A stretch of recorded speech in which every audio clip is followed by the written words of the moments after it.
March 6, 1945. Cologne, Germany. The city lay in ruins, its cathedral spires still defiant against a sky thick with smoke. Rubble clogged every street, the air carrying a metallic tang of dust and fuel. In the shadow of the cathedral, a German tank commander named Wilhelm Bartelborth watched the empty square through his gun sight.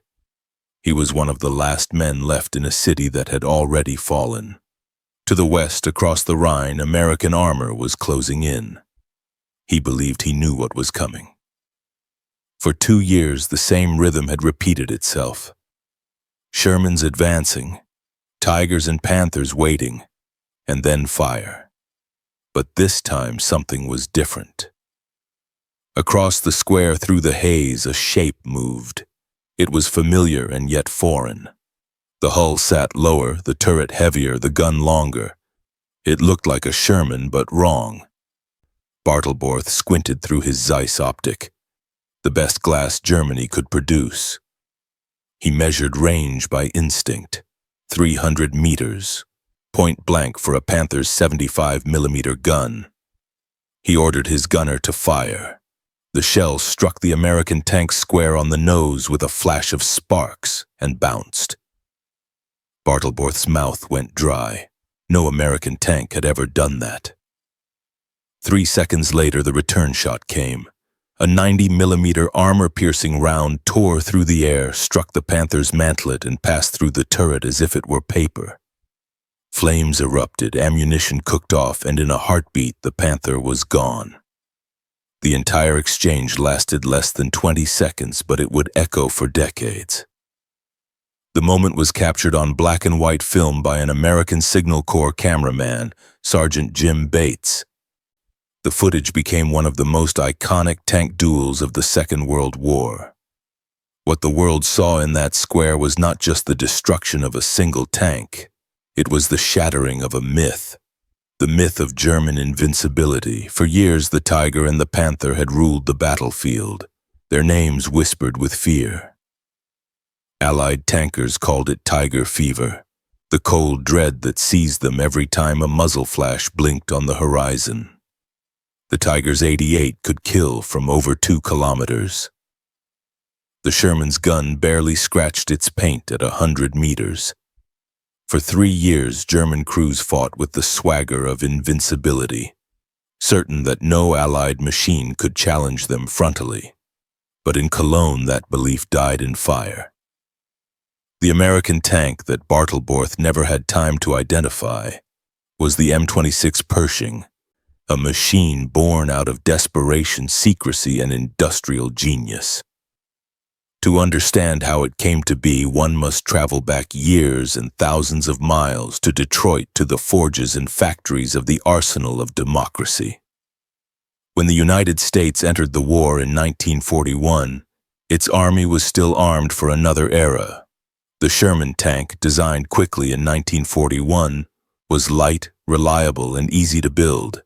It was not meant to face the monsters that Germany would later unleash. Its 75mm gun was designed for speed and infantry support, not for dueling heavy armor. But when the first Tiger tanks appeared outside Leningrad in August 1942, everything changed. Reports from the Eastern Front reached Washington describing a behemoth unlike anything seen before, a tank with armor thicker than any Allied gun could pierce, and an 88mm cannon capable of killing anything from miles away. In Tunisia, in Italy, in Normandy, those reports turned into burning Shermans. The imbalance was devastating. Allied commanders watched entire platoons vanish before they could even close the distance. Soldiers joked grimly that a Sherman could set itself on fire faster than a match. Inside those tanks, crews fought knowing they were outclassed. They called the Tiger the Steel Beast. They called their own machine the Ronson, after a lighter that lights every time. Yet even as their tanks burned, something was happening in the factories back home. America's response began not on the battlefield, but in the minds of engineers. In September 1942, the U.S. Army Ordnance Department authorized a secret project, the T-26 program. Its goal was simple but enormous: to create an American tank that could stand toe-to-toe with the Tiger. The work began quietly, buried in layers of bureaucracy and coded memos. At the Fisher Body Division of General Motors, draftsmen rolled out blueprints that pushed the limits of everything they had learned from the Sherman. Casting shops learned to pour massive one-piece turrets. Metallurgists experimented with new armor compositions. Engineers at Chrysler, Ford, and Continental Motors collaborated on engines and transmissions powerful enough to move a 46-ton chassis without breaking down in the field. It was a project unlike any other, involving 14 major contractors, 300 subcontractors, and 50,000 workers spread across 22 states, and the scale was immense, the secrecy absolute. Workers on the line were told only that they were building an improved Sherman. Few knew they were forging a machine that would change the war's endgame. What they built was not just a tank, it was a statement. The T-26, which would become the M26 Pershing, mounted a 90mm M3 gun adapted from a weapon that German pilots already feared, the American anti-aircraft cannon. Firing a 24-pound armor-piercing round at over 2,800 feet per second, it could punch through 119 millimeters of armor at 500 yards with a standard shell, and twice that with a tungsten-cored HVAP round. It could penetrate a Tiger from any angle at any practical combat range, and it was the first time an American tank could look a Tiger in the eye and not blink. But firepower alone was not enough. The Pershing's designers learned from every Sherman that had burned. They sloped the armor to deflect shells, cast the turret as a single curve to reduce weak points, and surrounded ammunition in water-jacketed racks, wet stowage, to prevent the fires that had consumed so many crews. They added a gun stabilizer so the weapon could be fired accurately even on the move, a power traverse turret that could spin 360 degrees in 15 seconds, and a communication system that let infantry talk directly to tankers through a field phone mounted on the hull. It was a machine designed not only to kill but to keep its crew alive. Yet for years, bureaucracy and doctrine slowed its path to the battlefield. Generals debated whether the United States even needed a heavy tank. The prevailing belief, born of industrial might, was that quantity would triumph over quality. Why build one expensive tank when you could build 5 cheaper ones? Detroit could outproduce any enemy, and to many in Washington that seemed enough. But on the front lines, the men who climbed into Shermans knew better. In Italy, they faced Tigers that could knock them out from half a mile away. In Normandy, they watched Panthers slice through their columns like a scythe. Reports flooded headquarters describing catastrophic losses and the psychological toll on crews who felt doomed before they fired a shot. It was those voices that finally broke the stalemate. By late 1944, as Allied forces pressed into Germany, the demand for a tank that could survive against the Tiger became impossible to ignore. In the quiet fields of Fort Knox, a handful of crews began training on the new T-26E3. They were sworn to secrecy. Manuals were locked away, photographs forbidden. Even other soldiers on base were kept at a distance. The men knew only that they were preparing for something different. When the first 20 Pershings were shipped overseas in January 1945, they were hidden under tarps and labeled as maintenance vehicles. The operation itself was a cloak and dagger affair. Under cover of night, the tanks rolled onto ships at the New York port of embarkation. Shipping codes were falsified. Even the sailors aboard didn't know what they carried. The voyage across the Atlantic was slow and dangerous, threading through U-boat-infested waters. When the ships reached Antwerp, the Pershings were offloaded in silence. No publicity, no fanfare. They were sent to the 3rd and 9th Armored Divisions, concealed among columns of standard Shermans. The men who would crew them were briefed by Major General Maurice Rose himself. Use them only against heavy armor. Protect them until the right moment. And when that moment comes, show the world what America has built. That moment arrived in Cologne. The Pershing that squared off against Bartelborth's Panther belonged to the 3rd Armored Division, Task Force Wellborn. It had been in combat for barely a week. Its crew, Staff Sergeant Robert Early commanding Corporal Clarence Smoyer as gunner loader William McKinney and driver John DeRiggy, had trained together for months in secrecy. They called their tank Eagle 7. When they entered the shattered city on that March afternoon, they didn't know a cameraman was watching. Sergeant Jim Bates had been following the column to document urban warfare. When he saw a Panther move into the square, he set up his tripod near the cathedral and began to film. The footage he captured would become one of the most studied sequences in the history of armored warfare. Through the smoke, Eagle 7 emerged cautiously, its 90mm gun scanning the square. The Panther fired first. Sparks leapt from the Pershing's hull, but the shell ricocheted. Smoyer returned fire. The Panther vanished in flame. Seconds later, another German tank tried to maneuver into position. It too was destroyed. The duel was over almost before it began. But in that instant, decades of technological rivalry and human endurance converged. For the Americans, it was vindication. For the Germans, disbelief. News spread quickly. Reports described a new American tank with a gun longer than the Shermans that could kill from any angle. German crews, unable to believe that a new tank had appeared so late in the war, called it the Long Gun Sherman. They did not yet know its name. In truth, the M26 Pershing was already the prototype of the next era of armored warfare. Its design would evolve into the Patton series that served for decades after. But in March 1945, it was something more profound. A symbol that the industrial democracy Germany had dismissed as weak, had out-engineered its greatest weapon. In Berlin, intelligence officers scrambled to verify the reports. They found no record of such a tank. Their charts still listed the Sherman, the Stuart, the British Firefly. No Pershing, no heavy tank in American service. The revelation came too late. The Wehrmacht's assumptions that America would never match Germany in quality were collapsing along with its front lines. For years, propaganda had preached that the Reich's tanks were invincible because they were German. Now, as the Allies pushed deeper into the heart of Europe, that illusion burned on the cobblestones of Cologne.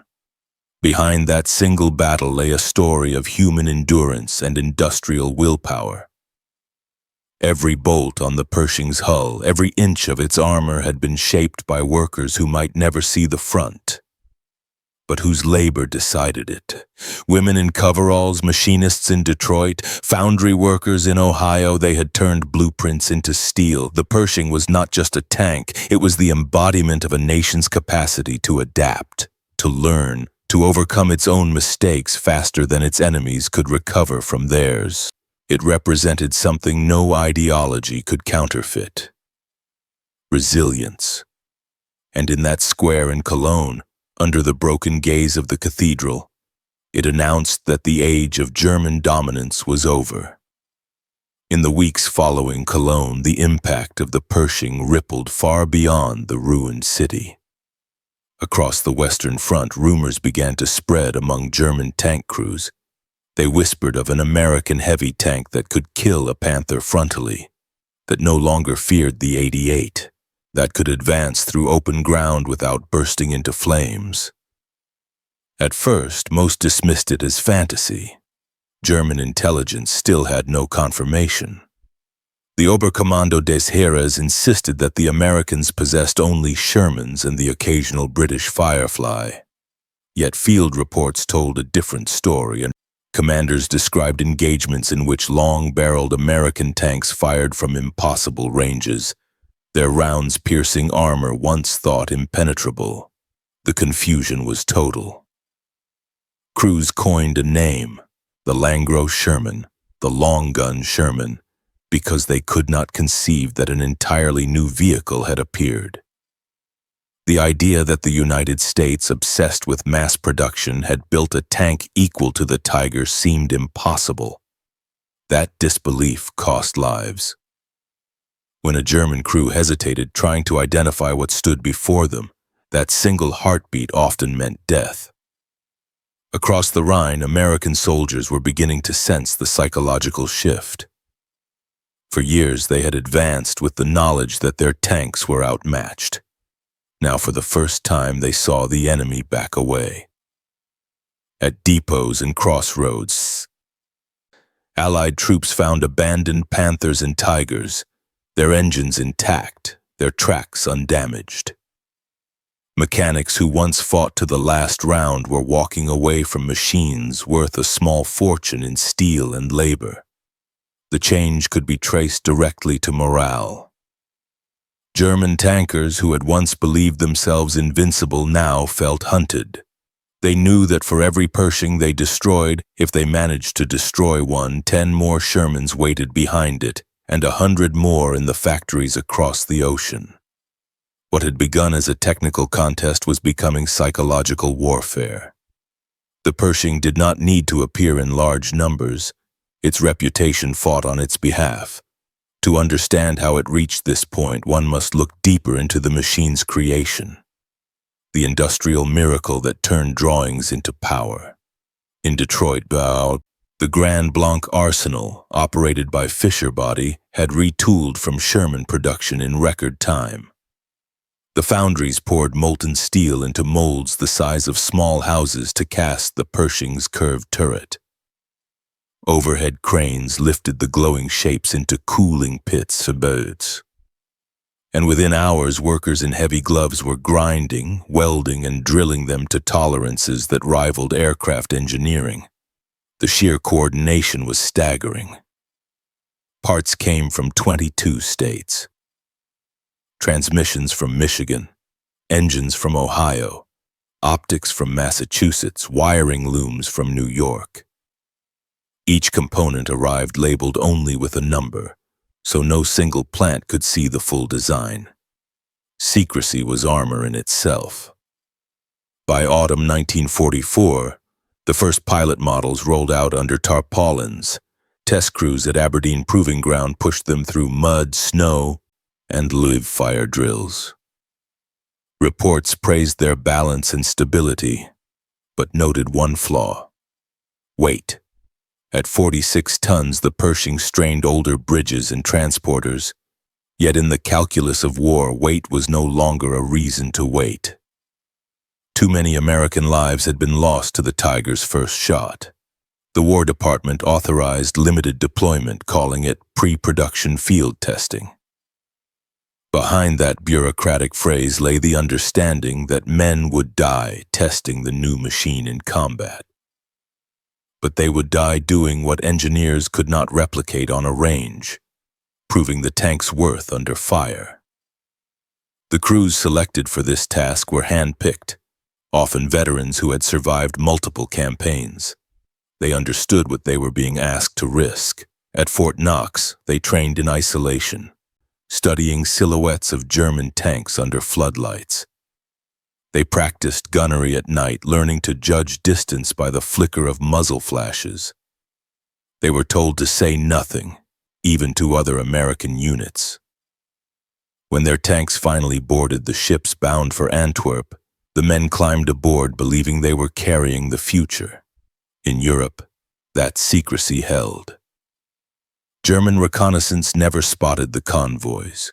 Even Allied troops in neighboring divisions did not know what the covered machines were. When the first Pershings reached the front in February 1945, the war was entering its final act. Yet in those last months, the tempo of innovation reached a fever pitch. The same America that had once lagged behind in tank design now moved faster than any nation in history. Within weeks of the first Pershings entering combat, Engineers were already designing improved variants. The T-26E4 Super Pershing mounted an even longer 90mm gun capable of piercing the armor of the massive King Tiger. Only one saw combat, but it proved that the learning curve of democracy was now steeper than the arrogance of dictatorship. German commanders reading captured technical manuals after the war would marvel that their enemy had achieved in 2 years what their own system had taken 5 to attempt. Inside Germany, the shock reached headquarters. Reports from the front contradicted every assumption on which the Wehrmacht had built its armored doctrine. For years, training manuals had stated plainly that American guns could not penetrate the frontal armor of a Panther or Tiger. Now field officers were sending in after-action notes describing the opposite: tanks destroyed by single hits from beyond a kilometer. At first, intelligence analysts dismissed these as exaggerations. But when fragments of 90mm shells were recovered from wrecked Panthers near the Rhine, the truth became undeniable. The Americans had changed the rules. Panic spread quietly through armored units. Some crews began welding extra plates to their turrets. Others camouflaged their tanks more carefully. But nothing could alter the fact that the battlefield balance had shifted. For the first time since 1942, German tankers were afraid before the fight began. In interrogation reports after the war, prisoners spoke candidly. They described hearing of the new tank and feeling their confidence drain away. They said things like, "If the Americans have a heavy tank, then there is nothing left." Those words captured the collapse of an entire belief system. The Tiger had been more than a weapon. It had been propaganda made of steel, proof that German engineering was supreme. When that illusion broke, the men who had lived inside it broke too. The Pershing's appearance was the final refutation of that myth. It proved that innovation did not belong solely to the Reich. It proved that a free nation, given time and pressure, could match and surpass any dictatorship. Behind every Pershing stood not a single genius, but thousands of ordinary minds aligned by purpose. That collective intelligence became the true weapon. The Americans understood this even if they didn't say it aloud. When engineers in Detroit celebrated the first successful test of the Pershing's gun, they hung a sign that read simply, "It works." In those 2 words was the quiet confidence of a system that thrived on iteration. Germany's engineers had built perfection once and then tried to preserve it forever. America built imperfection quickly, learned, and built again. By 1945, that difference was decisive. The result was not just a tank, but a philosophy in motion. Meanwhile, on the battlefield, the effect was immediate. German defensive tactics had long relied on the assumption that Allied armor must close the distance to be lethal.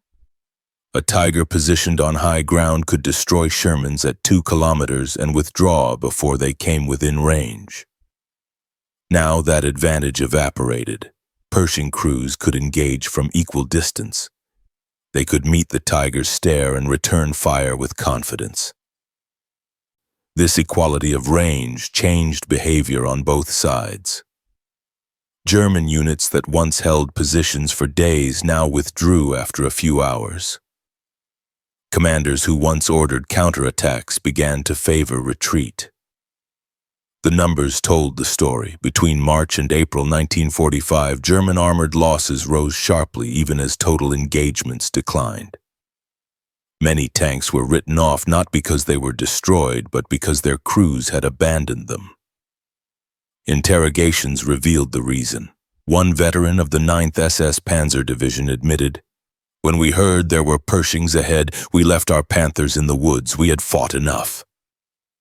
That confession illustrated a larger truth. Wars are not won only by killing the enemy, but by convincing him that to fight is useless. The Pershing accomplished that long before it appeared in large numbers. The irony was that only about 20 fought in Europe before Germany surrendered. Yet their psychological effect reached hundreds of miles beyond their physical presence. The film from Cologne circulated through Allied channels as evidence that the balance had changed. To American tankers, it became a symbol that they could stand their ground at last. To German crews, it became a warning that the age of the Tiger was over. Back in the United States, the footage reached factory floors. Workers who had spent years assembling tanks they knew were outgunned finally saw their labor triumph. Newspapers called it the duel at the cathedral. The name stuck because it captured more than an event. It captured the moment when faith in industrial democracy overcame the mythology of invincibility. As the war drew to a close, American commanders pressed to deploy more Pershings, but the war was ending faster than production could catch up. By the time Berlin fell, over 2,000 had been built, yet only a fraction saw battle. Their true impact would come later, in doctrine and design. The lessons learned from the Pershing shaped every American tank that followed. Its direct descendant, the M46 Patton, carried the same engine and gun, but refined for the new age of mechanized warfare. The lineage continued through the M47, M48, and eventually the M60, a family tree that would define Western armor for half a century. In that sense, the Pershing was both an ending and a beginning. But in 1945, its presence was still a secret whispered across ruined fields. For the Germans, those whispers grew into dread.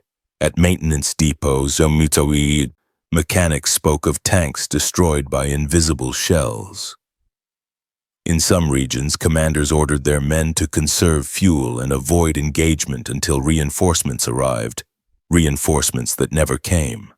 The Wehrmacht was collapsing not only from lack of material, but from the erosion of belief. The myth of technical superiority, carefully cultivated through years of propaganda, was dying in the minds of the men who had once embodied it. They had believed that German craftsmanship was destiny. The Pershing proved that destiny could be manufactured elsewhere. Inside the Allied ranks, the tone shifted as well. Tank crews who had once gone into battle expecting to burn now moved with renewed confidence. They began to fight differently, less cautious, more deliberate. They knew they finally had a machine that could stand against the best. That knowledge, intangible yet powerful, spread through the ranks like fire. Confidence is contagious, and in 1945 it was the Americans who carried it. Even the enemy could feel it. In letters recovered from German positions, soldiers wrote that the Americans advance like men who already know they will win. That perception mattered as much as the steel itself. Every war at its core is fought in the imagination. When one side believes utterly in its superiority and the other in its hopelessness, the outcome is predetermined. The Pershing inverted that equation. It gave the Americans back their imagination and robbed the Germans of theirs.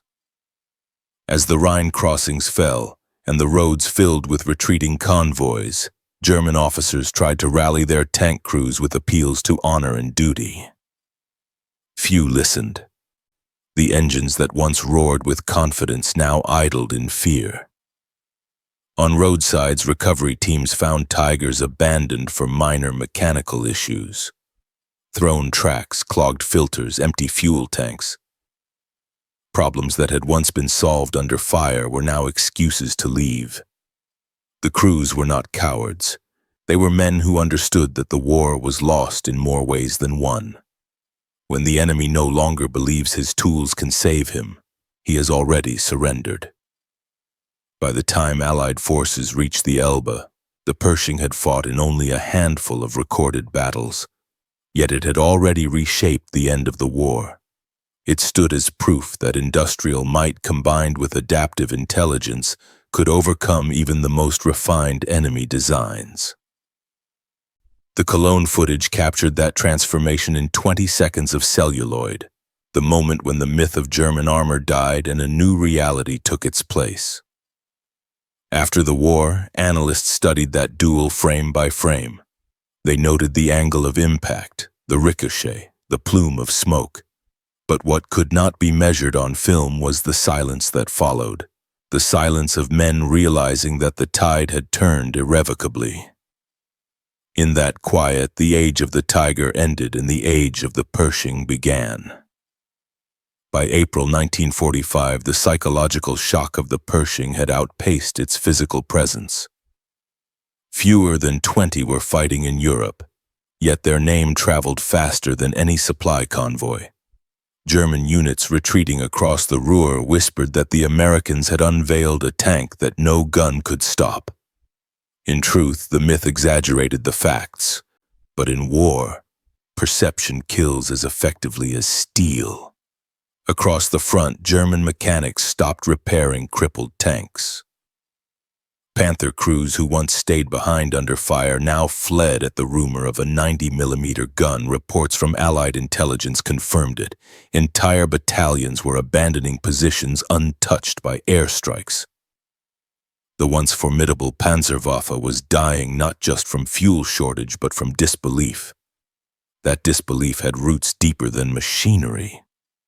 For years, the Nazi regime had taught its soldiers that Germany's strength came from superiority, of race, of intellect, of craftsmanship. The Tiger and Panther were tangible proof of that creed, their thick armor and deadly guns a sermon in steel. But when a democratic nation built a machine that could match them, the sermon collapsed. The Pershing did not only pierce armor, it pierced ideology. In captured letters later archived by Allied intelligence, tank officers confessed to something they could not say aloud. They no longer trusted the system that had promised them invincibility. Some wrote that it felt like watching a god die. Meanwhile, in America's factories, the workers who forged that god killer kept building. By summer 1945, more than 2,200 Pershings had rolled off assembly lines and new variants. The T-26E5 with thicker armor, the T-26E4 Super Pershing with an extended barrel, were being tested even as the war drew to its close. The arsenal of democracy had reached full stride.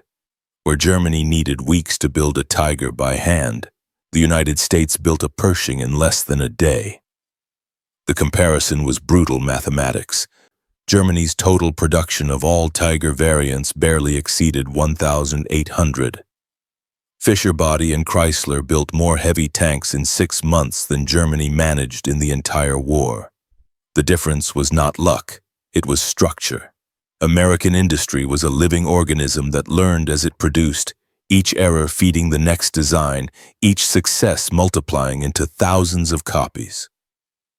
Germany's system, bound by hierarchy and scarcity, could not evolve at the same speed. The result was inevitable. The moment Cologne burned, the rest of the story had already been written. Yet beyond the numbers lay something intangible, a shift in human confidence. In the closing months of the war, Allied tank crews who had once fought with fatalism began to feel a quiet proof. The Pershing was proof that they were no longer lambs to the slaughter, and it symbolized that their courage was now matched by their equipment. For soldiers who had watched friends die inside burning Shermans, that mattered more than statistics. It meant they could finally fight on even terms. Many veterans later said that when they first saw the Pershing, they did not think of revenge but of relief. The machine looked solid, dignified, almost calm, a contrast to the frantic, cramped Shermans they had known. Its wide turret and low silhouette exuded a kind of confidence that no speech could inspire. They climbed inside and felt, perhaps for the first time, that they might survive. That feeling was victory in itself. Across the lines, German tankers felt the opposite. In early March, after the Battle of Cologne, intelligence officers in Berlin circulated an urgent bulletin. Reports of an American tank armed with a 90mm gun capable of frontal penetration at over 1,500 meters. Commanders were instructed to gather detailed descriptions and, if possible, capture one intact. None succeeded. Within weeks, the war was over, and with it the legend of the Tiger. Yet even in defeat, German engineers were curious. When Allied forces captured testing grounds and factories, they found technicians examining the wreckage of Pershings destroyed by mines. They measured the armor thickness, inspected the water-cooled ammunition racks, and marveled at the cast turret design they had never managed to perfect. One engineer reportedly muttered, "This is what we should have built." The irony was sharp.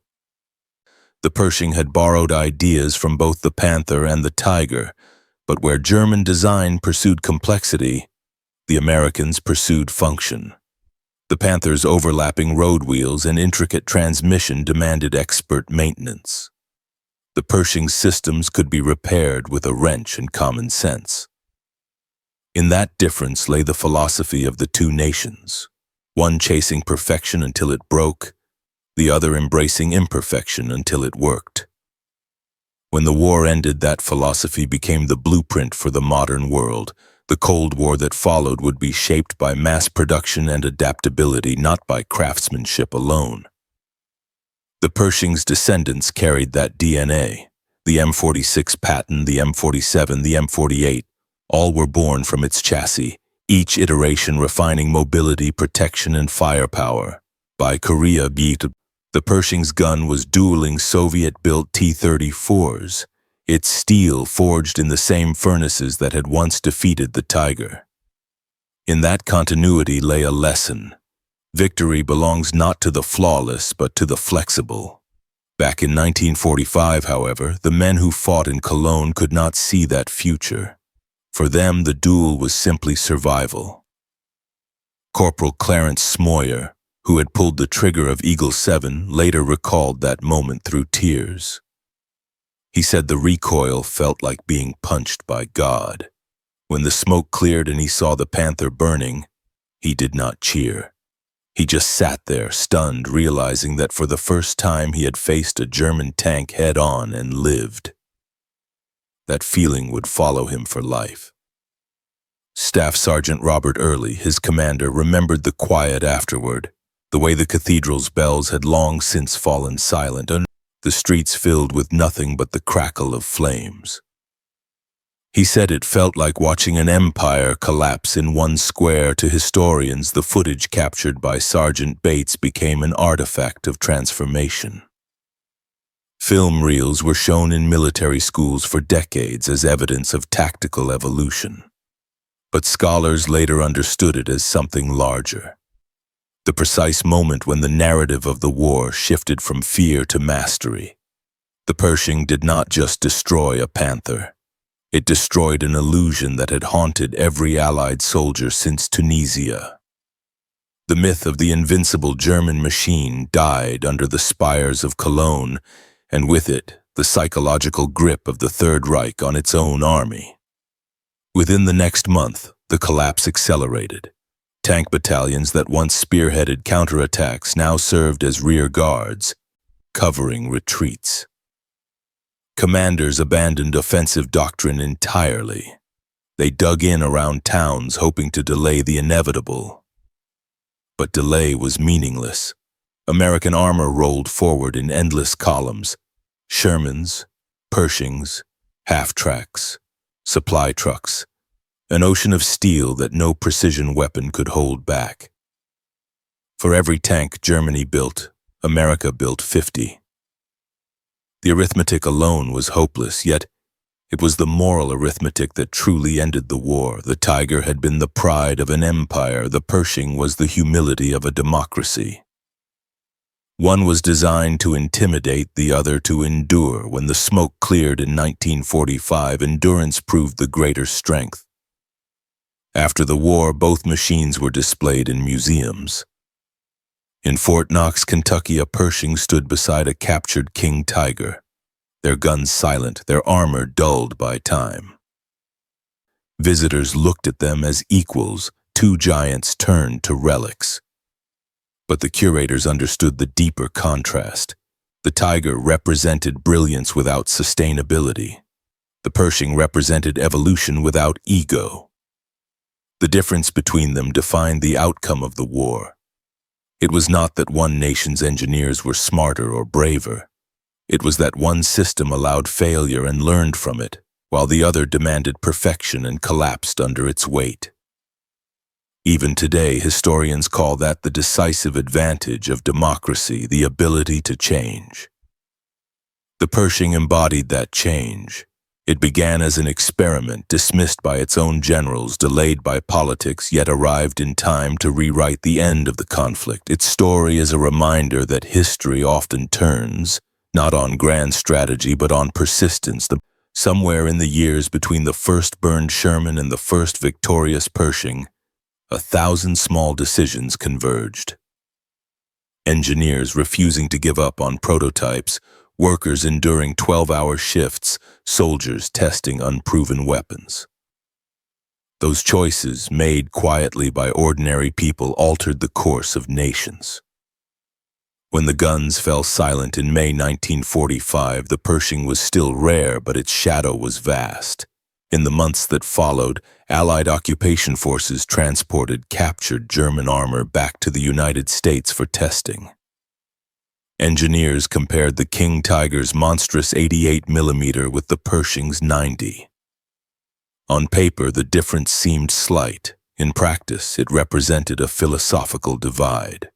The German gun was exquisitely engineered, its tolerances so tight that mud or cold could seize it.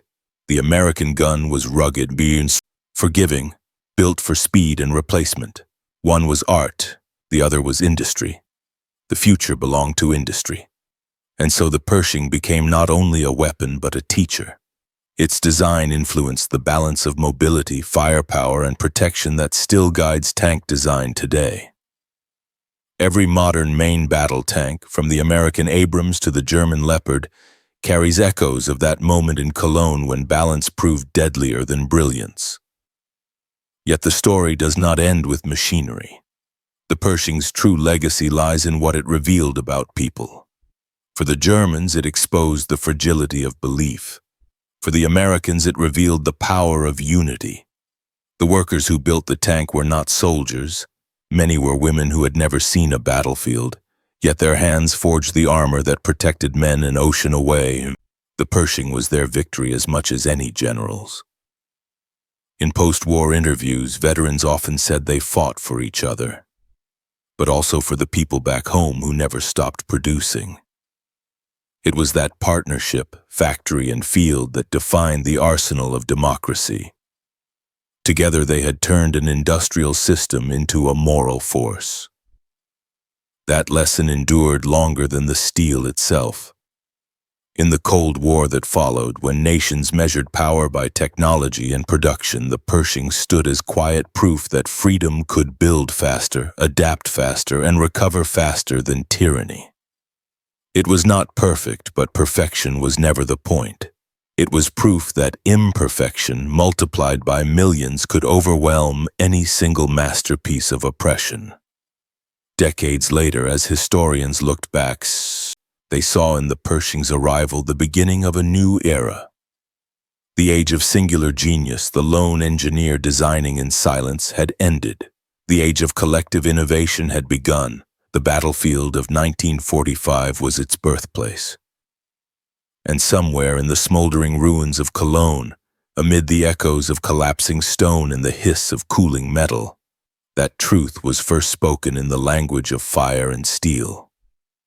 The Panthers' wreckage lay twisted beside the cathedral. Its crew never saw the men who killed them. They never knew that the machine which ended them had traveled thousands of miles under false names, hidden beneath tarps, assembled by hands that believed in something larger than survival. They died believing the world still belonged to those who built monuments of fear. They were wrong. The Pershing was not a monument, it was a message. It said that the strength of a nation lies not in the arrogance of its weapons, but in the humility of its builders. It said that victory belongs to those who learn faster than they boast.